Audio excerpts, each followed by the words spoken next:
আসসালামু আলাইকুম। আমার প্রিয় ভাই বোনেরা সবাই আশা করি ভালো আছেন। আমি আশা করি ভালো আছি আল্লাহর দরবারে শুকরিয়া।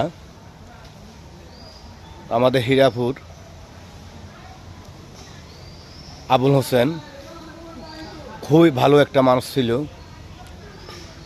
আমি যতটুকু আমার বয়স যতটুকু হয়েছে আমি কোনো দিন দেই নই আবুল হোসেন কেউর লগে দুই কথা, কেউর লগে ঝগড়া, কেউর লগে বিবাদ।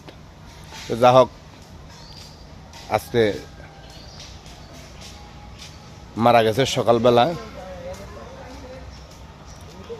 তো জোরের নামাজ আমাদের হীরাপুর জামি মসজিদ, পুরাতন মসজিদের সামনে জোরের নামাজ এর পরে যায় নামাজ। তো সবাই তার জন্য দোয়া করবেন। এমন একটা মানুষ ছিল কোনোদিন কেউর লগে দুই কথা অন্য। তা আসলে ভাই, আমরা কিসের বড়াই করি? টাকা পয়সা, বাড়ি গাড়ি, কিসের অহংকার, কিসের বড়াই কিল্লে করি?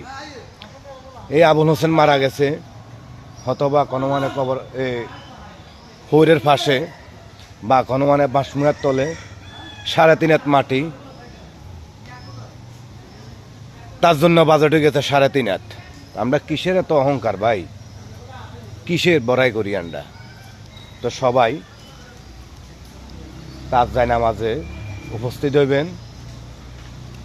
হীরাপুর হুরান মসজিদের সামনে জোহরের নামাজের পরে 2টায় তার জায়নামাজ হবে। তার নিজ বাড়ির দরজায় সবাই উপস্থিত থাকবেন।